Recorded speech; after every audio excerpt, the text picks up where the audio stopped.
i-rescue tayo. Nabasa ko lang dun sa comment section ng mga NMAX na lobat si boss. Nag-check engine yung ano niya, NMAX. Yan, salamat daw. Ngayon, papunta tayo dito sa may Makili Hills. Hanapin natin siya. Nag-share naman siya ng location niya. 8 minutes na lang nandun ako sa site, sa lugar niya. Hindi ko lang alam kung bakit tumirik siguro or nag-check engine. Ngayon, may dala tayong pang reset dito para matulungan natin si boss. Kamababa naman kasi. Although malapit lang naman sa bahay, mga 15 minutes ang biyahe from Sembo to McKinley. Inano na natin si boss. Tinulungan na natin kasi naranasan ko na rin dati magtulak ng motor eh. Kaya alam ko yung pakiramdam na nagtutulak ka ng motor lalo na't malayo bahay mo. Yun, sana makatulong tayo maging success yung pag-rescue natin kay boss. Hanapin na lang natin siya.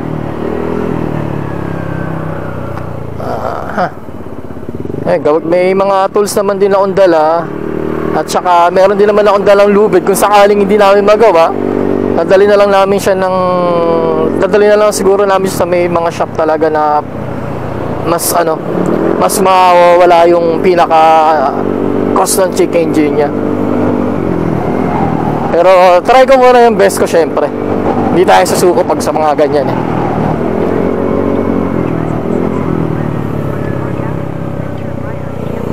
Ayan na. Sa likod siguro nito. Nasa ano daw siya, bandang ito ba to? Bandang ang tawag dito? Wells Fargo. Yun. Ayan, nag-chat sa akin, naka-hazard daw siya. Madali na natin makikita yun. Si boss.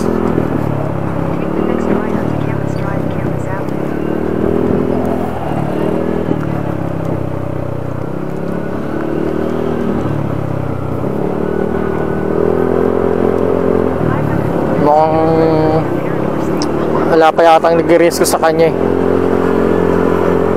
Hanggat ngayon nandirito pa rin siya. Wells Fargo.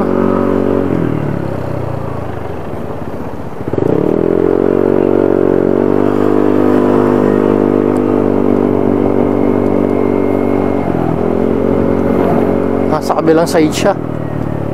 Malapit sa map.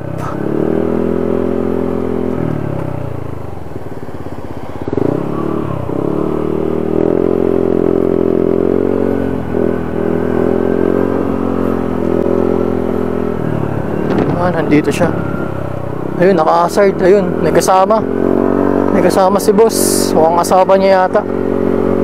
Check natin kung ano yung magagawa natin. Sana mag-success tayo para makauwi na sila.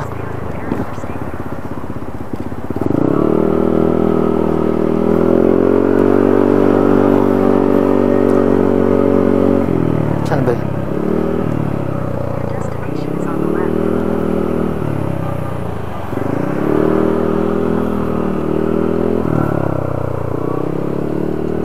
Ito naka-block.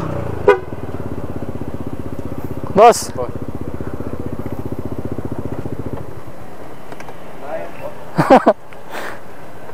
Anyari?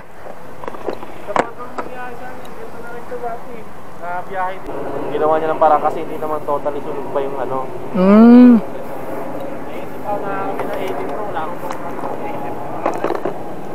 Hindi, mukhang anong problema. Check muna natin. Gano'n mo konti, boss. Gano'n mo na konti. Kala ko nakaano ka. Ang tawag dito yung yan, gitna mo konti. Yan sila man ito dyan.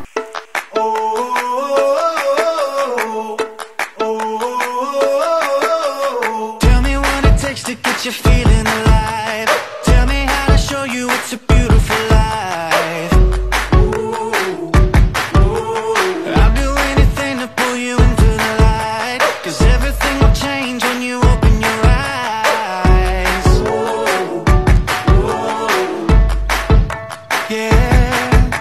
So don't you look the sunlight could have without you. Don't you realize how lucky we are? Open up your heart, baby, let it all go tonight.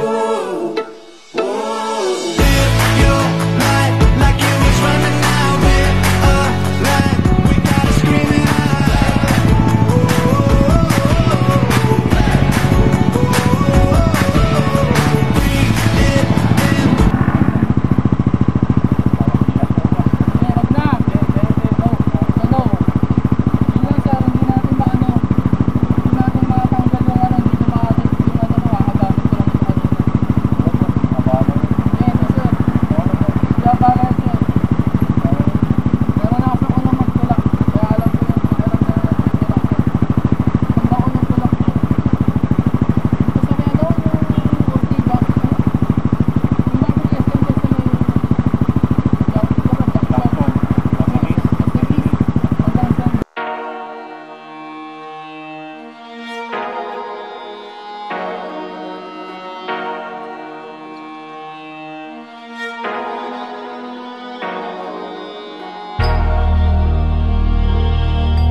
Pero mabait naman, nakiusap na ako, sabi ko, baka pwede naman. Hindi, sige po, okay lang yan.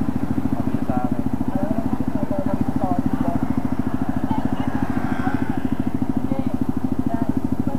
Battery lang pala sa nila. Off-road yung magandang brand, no? Huwag mo nang patayin, sir. Hayaan mo na natin. Mga 15 Kung minutes kinuha pa. yun na yung kill switch, eh. Baka mamaya, magkakot pa yun. Hayaan mo lang. Kala nila walang ano, sabi nila walang gas. Sabi ko meron gas yan, papagas nga dapat ako. ang hinala ko talaga yun. Oo, isang init talaga. Oo, may gas dito. Hindi, dito sa ano, may petrol. Oo, dito sir. Hindi, sarado na yun. Sarado na ngayon. Dito ka sa kabilang side sir. Takat din mo. Ayaw kaya sir, abot lang. Legit pa boss. Kahit pang ano lang, pang merienda. Ayaw. Pamaya ako natanggal nyo. Okay. Yan, okay lang yun sir.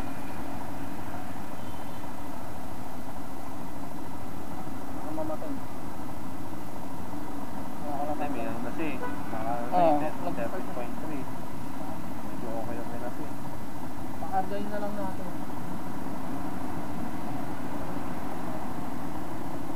Papainitin na lang po. 13.3. Mataas na siya. Yung nasa biyahe, mahirap yung nasa biyahe tapos wala kang makuha ng battery. Tapos gabi. Oo, gabi. Mahirap yun. Buti lang po, salamat. Walang problema dyan sir. Nagkataon lang, nakita ko kaagad yung ano. Na magbabasa-basa din naman kasi ako ng mga comment doon, mga ganto ganyan. Ano nangyari? Active ka dun, boss. Ha? Mabuti active ka dun. Oo, active naman sir. Hindi lang nagpo-post ako ng gawa ko, tapos nakikibasa-basa lang din ako dun sa mga na-error nilang problema, tapos chat din ako, pwedeng gawin, ganun, yun. Share mo yung knowledge mo. Oo, syempre. Yung iba kasi sobrang layo eh diba? Kala ko pupunta mo yung bin yan eh. Hindi sir. Sabi ko nga sa kanya, nagchat nga ako, sir, pasensya ka na kasi ano eh, binyan yan akala ko BGC lang kasi pagkakakita ko kanina BGC. Buti sakto nag-PM pa sir. Patayin natin sir, ayan, nag-40 na.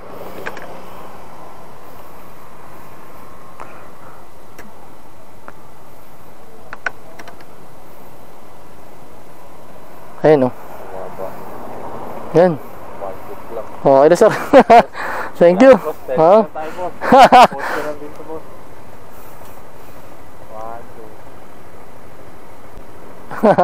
Sige sir, ingat na lang. Ano ko rin yung motor mo, boss? Ha? I-ano ko na lang din.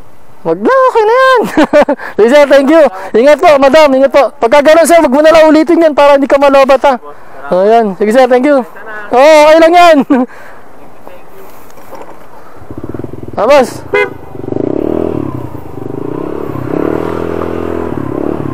Ayun. Masaya na si boss. Nangyari dun sa motor ni boss kasi sabi niya sa akin daw, magka-problema siya daw dun sa ano. Anong tawag dito, yun sa yun na nasusunog. Pero tinignan ko naman, nagawa ng paraan daw nung unang gumawa. So tinignan ko din, pero ang napansin ko yung battery ni sir naka 10.6 siya. It means hindi na kaya mag-push start. Then sabi niya sa akin kanina, naka-half siya sa kanya, then nag-hazard. So kakain talaga ng battery yun. Naka-charge pa ata si sir. Ewan ko lang, yung sabi sa akin. Tapos yun. Siniris lang natin sa motor natin, tapos yun. Gumana na. Buti naman, napaka-basic lang ng problema. Tapos yun nga, yung isa, yung ang tawag dito, yung check engine ni sir, hindi ko natanggal Asang problema, hindi gumagana yung device. Ewan ko kung bakit. Pero at least, naka-check engine siya, then mapapatakbo pa ni bossing na makakauwi pa sa kanila. Kasi sabi daw niya, taga Marikina daw siya sila ng misis niya. So, malayo-layo rito from McKinley to Marikina. Medyo malayo-layo yun. Kung magtutulak sila. Buti na lang. Nabasa natin yung post ng ating bossing at ating na-rescue. Yun, masaya lang ako. Inoperan tayo ni boss, kaso hindi na natin tinanggap. Kasi napaka-basic lang naman nun. Kaya yun, tulong na lang din natin sa mga ganong mga bossing natin na nasiraan, di ba? Pakalapit lang naman at least nakatulong tayo. Ayan, makakauwi na sila ng okay. Hinantay lang muna namin mag-charge yung battery niya bago ko iniiwan, kasi mahirap na rin baka mamaya biglang mawala. Hindi mag-start, di ba? Kasama pa naman niya yung misis niya.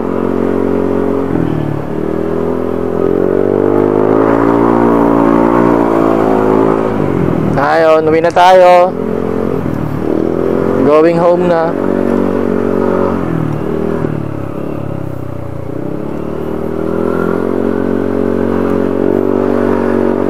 Yun lang guys, mga bossing.